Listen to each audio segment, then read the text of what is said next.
তারেক জিয়ার জন্ম জিয়াউর রহমানের তৎকালীন সেনাবাহিনীতে কর্মরত অবস্থায় করাচিতে সরকারি বাসা পেয়ে অবস্থাকালে খালেদা জিয়া, সেখানে তারেক জিয়ার জন্ম হয়েছে।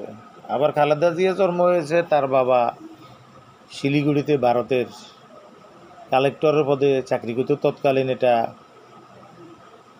অখণ্ড ভারতের অংশ ছিল, সে এই কারণে ভারতে জন্মগ্রহণ করেছে।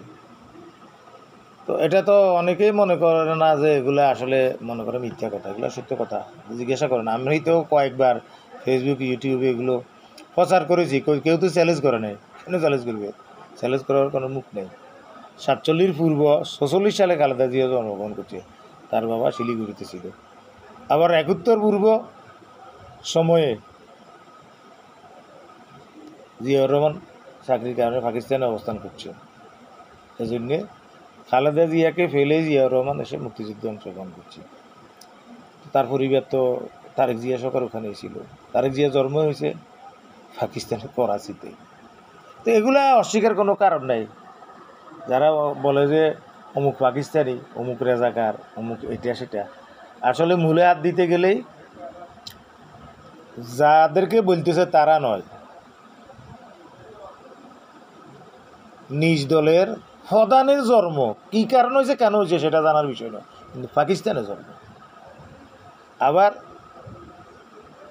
আমরা অনেকেই মনে করি যে বললে মনে করে এরা ভারতীয়, জন্ম ভারতে, ভারতের দালাল বললে কষ্ট নেই।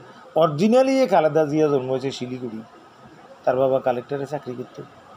তো এই সত্যগুলো অনেকে বিশ্বাস করে না, মনে করে অবিশ্বাসী মিশে কথা বলতেছে।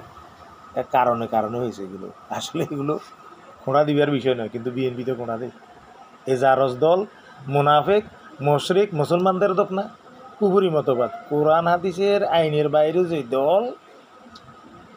আবার তাদের মির্জা ফখরুল তো বলে দিছে আমরা শরীয়তের আইন মানি না। তো শরীয়তের আইন না মানলে ইমানের যে 7টা সত্য, আমানতু বিল্লাহি ওয়া মালাইকাতিহি ওয়া কুতুবিহি, কোরআন শরীফ আর হাদিস, এ দুইটাই হলো শরীয়তের ব্যাখ্যা বিশ্লেষণ।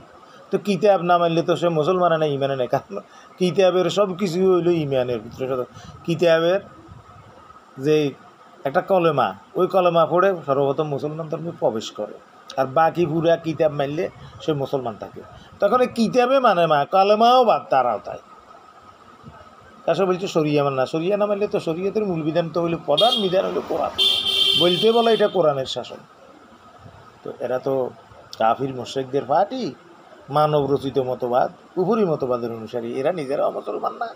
এদের ভিতরে যাও যে বাবু নগরী ঢুকতে চেষ্টা করতেছে মহিবুল্লাহ, তারপরে জোনাই দেবে, এরা তো একবারে মুয়া দোজগী হবে জানি শুনি, এই সমস্ত দোজগী দেয় করতেছে। আসসালামু আলাইকুম।